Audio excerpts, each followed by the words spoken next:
In this episode number 1 of the Daily Hustle, we talk about terrorist employees, how to actually get stuff done, and roller skating. Broadcasting from the box that rocks and Thrive15.com world headquarters, it's the Daily Hustle with Daniel McKenna.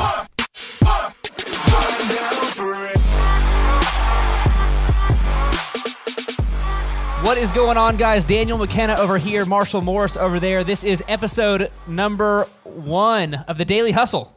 Episode number 1. It feels pretty special, Dan. It feels pretty special. When we go back in time, we go forward and then go back in time, we'll probably look at this and say, that was a terrible episode, but it was a good start. Well, now we have set the expectations very low. Now that the expectations are very low, now we can deliver a whole lot of value because you'll be like, I didn't expect it, and now they really came through. Yeah. So, really excited to be here with you guys today. The whole point of this show is to offer you a lot of value and answer your questions that you have on Thrive15.com. So, we are going through the mailbag to answer the questions of all the people that are on Thrive15.com. You can also find us on Twitter and on Instagram. And, of course, Marshall's personal cell phone. Personal cell phone. We will give that out to the 10th caller today. The 10th caller. We don't have a radio show type call-in show, but if we did, 10th caller would get whoever comments, 10th commenter. I like that. Okay. Let's jump right into question number 1 for the Daily Hustle. Marshall, make it a good one. Okay, here we go. We have questions from Thrivers all over the country, okay? And so this particular question comes from Frank. Here we go, Dan. You ready? I'm so ready. Ooh. Okay. So this is what Frank says. Frank says, I feel hostage to employees in my business, but I have booked jobs. He's done sales, so I can't fire them. So Frank is feeling like hostage to the current people that he has. I called him up, asked him a little bit more detail about it. He said that specifically he has people that he just doesn't like working with. But he wants to get rid of them. So what does he need to do to get past that? So can you help Frank out? But he has stuff he's already sold. Yeah, so you can't just fire. It's probably like a service business. Yeah, it's a service business, and without giving too much away, he has technicians and a service business, and he's here in the Midwest. Can we just listen to Juicy for another 3? This is for the people at home. This is for you at home. This is the kind of real value we're going to offer here on this show. Okay, I feel good now. All right, so Frank, great question, Frank. Number 1, before we dive into some mentor wisdom, I can tell you personally, I've had this exact same issue in my business. If you look up epicphotostulsa.com, that's me. If you look up Thrive15.com, I'm a co-founder there, involved in the same sort of thing, been building businesses for a while now, and I've had the same exact thing. In fact, of the dozens of people that you work with and the hundreds of people that we as an organization work with, hundreds of real-time coaches that we coach every week in their businesses, how many do you think have this sort of issue? How many do you think are you know what? I just don't like Sam. I pick Sam regularly. It's not because he's the camera guy. It's not that at all. We're just going to say, I just don't like Sam, but I can't get rid of Sam. How do you think? I would say that every organization has one of you talk about A, B, and C players. Steve Jobs, he talks about A, B, and C players. Yeah. I think every organization can find one person that they're not thrilled about. How many do you think though feel like they're hostage to this though? Hostage? You've already booked the event. You already have promised these people we're going to show up, we're going to do a great job. And it's not just having a body, it's somebody that you already put the time in to train. You already put money into getting their skills up to a certain level. And now you're like, oh gosh, I just wish Sam wasn't here. I would say probably 40 to 50%. Okay, so rough estimate of the clients that we've worked with, the hundreds of coaching clients that we work with on a weekly basis, 40 to 50% have this same sort of issue. So Frank, this is a great question. So there's going to go 2 answers here. Yeah. First of all, we're going to lean on the Dr. Z method. The Dr. Z method.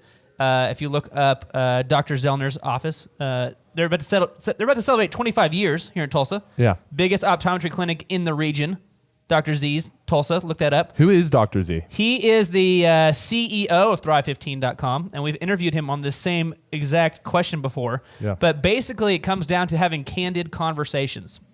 Now, you have to have them in a kind way because no one's going to Respond well if you're being very aggressive and it's like an emotional, like, oh, I hate you, Sam. That's probably not going to come across very well. But you do need to level expectations with Sam.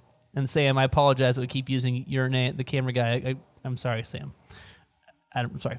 So you gotta have these conversations, expectations. Okay, Sam, specifically, this is where we need you to be. Specifically, this is where you are currently. Now, I would like for you to be from here to here. You got to have these conversations, right? So this is step number one. Have you had those conversations? Have you had the conversations to level the expectations? Okay, let's say you have. Let's say Frank's ahead of the game. He's already had the conversation. Sam just won't listen. Let's lean on some Jim Collins here to find out about why employees even matter. Yeah. Why isn't it just another cog in the workflow? Let's talk about Jim Collins. Who is Jim Collins, Marshall? Jim Collins, he's a best-selling author. Okay, he wrote a series of books: Built to Last, Good to Great, Great by Choice. Wrote a number of different books. Good to Great is actually one of my favorite books. Really? Because he approaches it from a very case study perspective. Okay. He studied 1,500 companies, and of those 1,500, he identified that 11 of them were not good companies, but great companies. And he found some common denominators between those 11 different companies. That's a small percentage. It's a very small percentage. Okay, so he took these 11 out of 1,500 and said, what made these 11 different? That's right. Okay. And so it's awesome. It's a great book. If you haven't read it, you got to read it. It's a red book. Look for the red book in the bookstore, and that's that book. If you go to the bookstore and look for only red books, yeah, I promise you will not be there longer than several hours. Yeah. Several hours, guaranteed you will not be there longer than several hours if you're looking for the red book. Okay, so Jim Collins. Let's talk some Jim Collins quotes over here. Number one, a company should limit its growth based on its ability to attract enough of the right people. So you shouldn't grow unless you have good people. Number two, great vision without great people is irrelevant. That's quote number two. Quote number three, get the right people on the bus and the wrong people off the bus. So apparently Jim Collins believes that from your company to go from good to great, to deserve to grow, to continue to grow, you got to have great people. So what happens when the great people aren't so great anymore? Ben Horowitz, he talked about this. In his book, Ben Horowitz, he sold his company for $1.7 billion. Cash. With a B. Cash. That's with a B. Cash. That's how big of a suitcase it takes for $1.7 billion? That's a lot. That's a big. That's a level up. That's a level up right there. He talks about the hard. What's his book called? It's called The Hard Things About the Hard Things. Yeah. Is that hard right? things about the hard things. I'll fact check that. Fact check that for me. But he basically said the hard thing isn't having the great vision or hiring great people. It's when the great people are no longer great people. That's what makes it a hard thing. So practical application, as Marshall is looking this up for me, so I don't just lead you way astray here. Practical application. The hard thing about hard things. There you go. I was close. The hard thing about hard things. Ben Horowitz. Read that book. It's a great book. Practical application here, Marshall. Let's talk about what we do here in the building, what Clay Clark, the COO of Thrive15.com, preaches to all of his business clients. This is what we do, and this is what we recommend you do. Talking about group interviews. Talk to me about what you do every Tuesday, 5:30, here in this building. Okay, so there's a couple things here. First thing to understand is you have to hire before you fire. Go on. Okay? Now, that's twofold because we also teach you got to fire before you hire, and so it might be a little confusing for the other people that have seen our other trainings. But first and foremost is you have got to be bringing new people in before you can confidently let go of the other people that you have. How many developers have we talked to on the phone, called up, flown out here, given them the whole red carpet treatment while we already had developers? It's been a steady influx of developers. It's happening all the time. All the time. And these aren't even spots that we definitely it's not like we're trying to pay another developer. Yeah, we just same thing. Photographers, videographers, graphic designers. Every week. It doesn't matter if you currently have somebody. You got to continue to be hiring for that particular position, okay? Because you never know when somebody's going to move on to a great thing for them, the next phase of their life. You don't know when somebody's going to cross the ethical boundaries and become a terrorist. Yeah. You don't know when somebody's going to get hit by a bus. What if your company, let's say, this is an important point. Come back here. Come back over here. Here we go. Here's an important point. I don't know why I told him to do that. What if your company is 10 people. No. Come back. Seriously. What if your company only has 10 people in it? Let's say you're a small business. Majority of small businesses have less than 10 people in their company. Yeah. Let's say your business has 10 people in it and you have 3 Sams. You have 3 people that you don't want working for you, that you're kind of stuck working with. That means 30% of your company is people that you don't like, that you can't depend on. That's right. It's kind of a big deal. So math checks out. Okay, so every Tuesday, 5:30, which, by the way, if you're looking for a job, every Tuesday, 5:30, you got a chance. Every Tuesday, 5:30, what do you think? 5, 10, 20, depends on the week. How many people show up here in this building? Yeah, I would say 20 people show up. Okay, so let's say 20 people showed up, and then of those 20, how many of those do you want to talk to again after the group interview? I would say proportionally, I would say maybe 3 of the 20. 3 of the 20. Yeah. So somewhere in the 15% 3 range. to 5, yeah. Okay, so somewhere in the 15-20% range of people that we even want to talk to again. Yeah. Okay, so number one, that's a great way to weed out people. A resume, by the way, unless it's a very highly skilled job, doesn't matter all that much because a lot of on-job stuff you can train them to do. If you're not talking super highly skilled, must be able to manage an international workforce, something like that, right? If it's something that's a lower barrier of entry, the resume doesn't matter. I wouldn't say it not only does it not matter, but it's why it doesn't matter. It's because everybody lies on their resume. It's like you can just with anything, you can spoof a resume. Did you really go work there? Well, I had the senior coffee. I had coffee in their corporate office one time. Handled all of international relations. So it's just people are going to lie about that. And executive accounts. What's more important to immediately look for is, can they show up at the right place at the right time? Step 1. Can they dress to impress? Step 2. Okay. And can the person talk in front of other people? I mean, seriously, you think about all the people that you've hired. How many of the people that you've looked at in terms of candidates have a spotless resume that checks out all the way through? It's crazy. Okay. And so we do the group interview and filter with the group interview versus the resume first. Okay. Then if it's a skilled position and we need to go check references and check their credentials and their education, we can do so. But now we are checking a smaller group of people that would already fit our culture. Yep. Versus checking the whole broad spectrum of people that can't show up at the right place at the right time or just are spamming every job board. So the big thing here, the big takeaway here is if you're spending hours looking through resume after resume after resume, unless it's a highly skilled thing. If it's a highly skilled thing, they probably need to have some credentials, some experience, that sort of thing. If you're talking about lower barrier of entry, talking about general, we don't even look at the resumes until after we've decided we want to talk to you again. That's right. That's what we do. That's what we do here. That's what we tell all of our clients to do because it's a speed thing. You need to have all these people come in so you can filter them down to the 15% that you want to talk to again, and then you can decide if these 15% are worth hanging around. Now, after that point, let's say you already have your designer spot filled.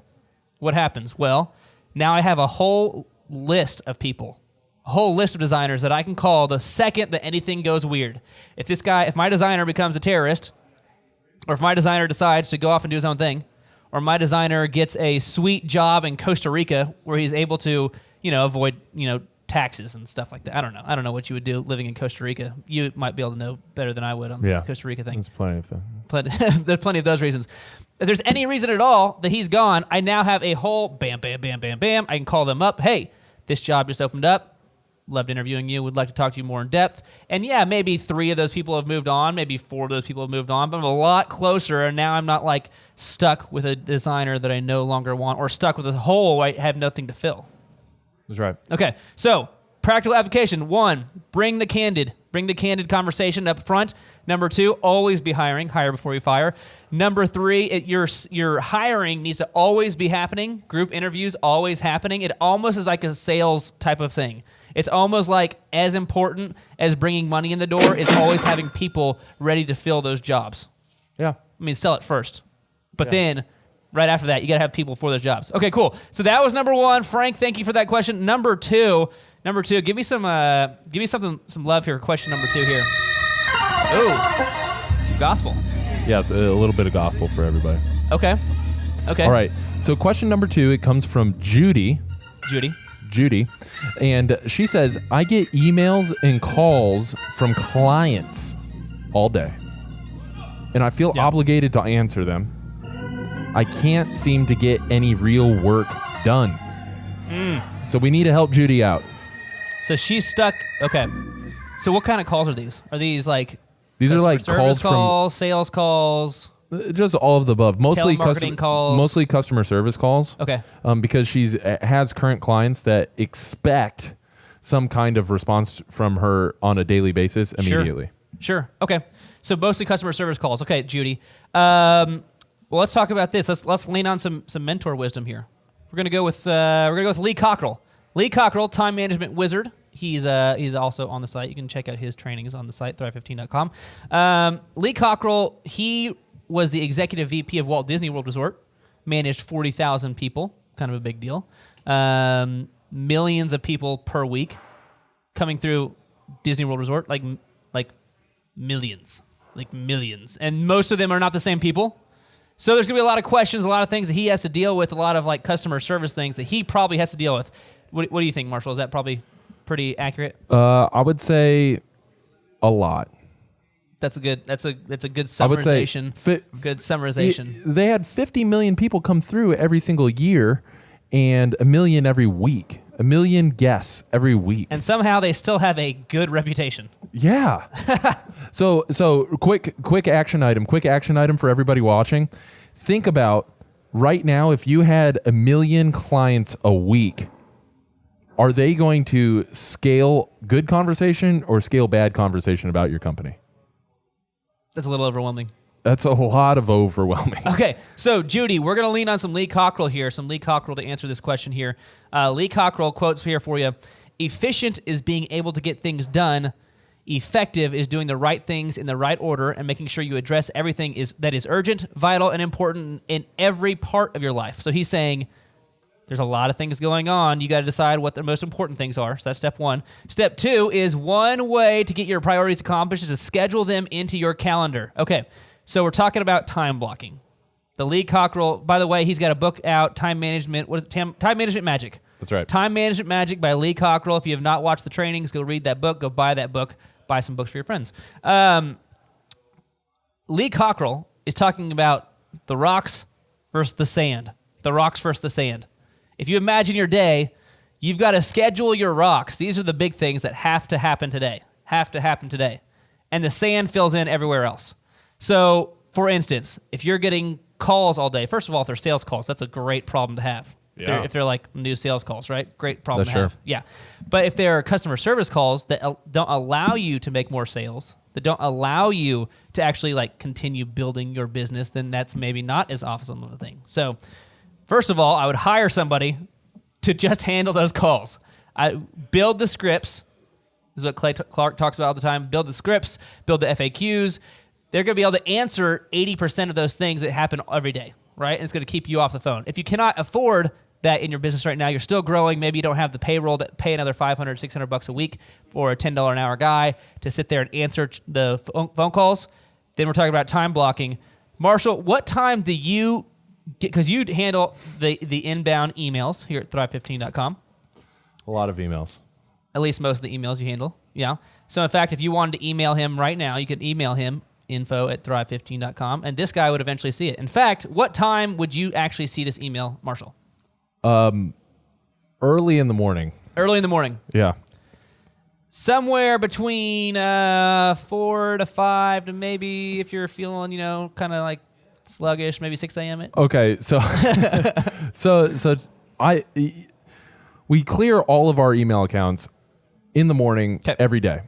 And so that means I got to get up at whatever time I have to in order to get through all of the emails before the day starts. Yeah. Okay. So like today, we had a radio show production meeting at 6. Go on. So that meant I had to wake up at 3 to answer the couple hundred emails that we get from Thrivers. And so maybe not every day it's 3 o'clock. Maybe some days it's 4 or dare I say even 5 o'clock. Oh, wow. Vacation. But you still got to wake up at whatever time you need to in order to get everything done. Okay. And so answering the email inbox, the entirety of the email inbox every single morning in the wee hours of the morning. Okay. So that's how Marshall handles inbound stuff here. Lee Cockrell has also talked about setting specific times that you're going to answer these emails. So maybe it's 6 a.m. and 1 p.m., or maybe it's 7 a.m. and 2 p.m., or whatever it is that makes sense for your business. Have specific times that you're saying, okay, this is when I'm going to handle these emails. And by the way, he's got all kinds of canned responses and all kinds of stuff to answer the majority of those questions. He's like a machine. He's answering like 30 emails a minute. That's probably exaggerating a little bit, but it's pretty remarkable to actually watch. So get some, if it's a question that's going to happen over and over and over and over and over and over, get some canned responses so that you can always know what you're saying, get it out there, don't type out the whole thing over and over and over again. Number 2 is schedule those things. Schedule the times you want to handle those emails. Even schedule times you're going to call back people for customer service. If it's the same day, you're going to be golden. You're going to be above and fast beyond the majority of companies out there. If you say, okay, I'm going to answer phone calls and return phone calls at 9 a.m. and 3 p.m. and maybe right before I leave, 6 p.m. or whatever it is, whatever makes sense for you and your business, so that those are your rocks, and the rest of your day you can fill in with the important things that you have to do. Maybe for you, maybe if it's a small business and maybe it's a lifestyle type of thing, maybe for you it's at 3 p.m. I've got to go get my kids. That's real life stuff. Maybe at 3 p.m., I have to go get my kids. I can't answer the phone. I keep getting calls at this time. So maybe at 3 p.m., I'm not answering the calls because I got to get my kids. But at 4 p.m., I'm going to call everybody back. That's right. Right? So you have to schedule those times and let the rest of the stuff keep more fluid so that you can get what you actually need to get done. Be effective more than you are efficient. Be efficient as much as you can, but be effective more than being efficient. That's right. Okay, so that was some Lee Cockrell. Let's move on to some daily wins of the week. By the way, Judy, thank you for that. Daily wins of the week. Give me some theme music for this, Marshall. Oh, gosh. That's good. Daily wins of the week. Okay. Dan, you ready? Now, I want you to... I need some announcement. This feels like a roller skating song. I think I need you to announce this like you are the DJ at the roller skating rink. We got the quad skates on. You're skating around. Maybe you're skating backwards. Maybe you're skating backwards if you're like really good. Maybe you're checking out the cute girls. You're like, hey, watch me skate backwards. I'm the man. Okay, now I need the radio DJ that's playing these songs at the roller skating rink. I need you to announce the daily wins of the week like that. All right, let's try it. Okay, ready. All right. And ladies and gentlemen, now featuring your daily wins of the week. I like it. I thought was that all right? I mean, if I was skating right now, I would totally feel like that made sense. All right, here we go. That was good. So, daily win of the week, we have Steve Currington. Okay, Steve Currington. So, I want everybody right now to Google Tulsa Mortgages. Tulsa Mortgages. I'm gonna do it right now. And everybody will find that Steve has a couple websites that come up top in Google for that. Now, Steve's super move here is Steve is a podcasting master. He podcasts a ton of stuff. And so all of those podcasts are coming up top in Google for Tulsa Mortgages because it is rich in search engine optimization content. I just Googled it at the time of this recording right now. SteveCurrington.com is the number 2 Google listing. And CurringtonMortgage.com is the number 4 Google listing. So out of the top 5, out of the top 4, he's got 2 of those spots. That's incredible. And so he's got into the top there by simply producing a number of different podcast episodes and then transcribing the content and putting it up on his website. Google cares about amount of content more than quality of content. That's right. Yeah. And so for everybody that's watching, if you want like more training on search engine optimization, we actually trained that on Thrive15.com. Yep. The entire system. And HTML, original content up on your website, is one of the key factors to that. Okay, so if you want to learn more, Thrive15.com, and this is the daily win of the week. Steve Currington, he's getting a ton of leads. Well, he did it by hustling. Yeah. It wasn't like this is 69-hour-long podcast. Yeah, you can't fake 69 hours. 69 hours worth of podcasting. You can't fake that, right? And he's getting now top mortgage listing in Google when we were working with other mortgage companies was getting about 10 leads a day. Yeah. Just from Google, 10 leads a day. And those are like $2,000, $3,000, $4,000, $5,000 commissions. That's right. Right? So if you're closing half of those, or if you're closing 20% of those, you're making an extra $4,000 or $8,000 a day because you're on top of Google. It's kind of a sweet deal. Mm-hmm. Okay, so if you would like to hustle and like to get out there, this is my sales pitch part. Shameless. The rest of it was straight value. This is the straight sales pitch. Give me give me 10 seconds of sales pitch music here. Okay. Hold on. Let me look. Yeah, here. Look for something good. Here you go. Sales pitch, because this is what allows us to record this. We have to, pay for this stuff. So sales pitch. Ready? ready. Yep. Oh wow. I'm just kidding. Wow. I would have gone with that. I would have been okay with that. I don't know about you guys. Okay, this seems more appropriate. Okay. So here's the deal. If you want to get out there and hustle, if you want to get out there and build your business in a scalable way, number one, you can come to one of our workshops. Sam, show them the workshops up here. ThriveTimeShow.com/workshops. Come check out a workshop. They're on Thursdays and Fridays. Hook it up on there. Or go on to Thrive15.com and fill out one of the business assessment forms. Am I making this up? No. Okay, well, you looked at me like I was making this up. I had something in my eye. I was still trying to look at the workshop. Was it all the tear? way behind me. Was it a tear that you had in your eye? Yeah, it was a tear. It so beautiful? You just sound so beautiful. Go on to Thrive15.com, fill out one of the business assessment forms to find out where you are, where you rank in your business, and maybe where you could use some help. And maybe if we don't even help you, if you say, "Blah, I don't want to talk to those guys ever again," totally cool. Keep watching the show though. But we don't have to help you. It'll at least let you know where you could use some help, where you could get better in your business. So Thrive15.com, the business assessment forms, go fill that out. Do we have a short link for that we can just throw up on the screen? Is there anything? We'll work on that. We'll work on that. We'll put that on the screen here. Sam, put that on the screen here. The actual URL, right there, and go there for your business assessment form. Okay, Marshall, that's it for episode 1. Episode 1, I felt pretty good about it. I didn't think it was terrible. Definitely not terrible. Not as terrible as you made it sound at the beginning. Well, the beginning, I wanted to lay the it just really low expectations, so that when we brought the funk, you're like, wow, this is really good. Yeah. That was a purposeful move. Under promise, over deliver. That's right. You can hit us up on Twitter or on Instagram. Subscribe on YouTube to see more of the Daily Hustle.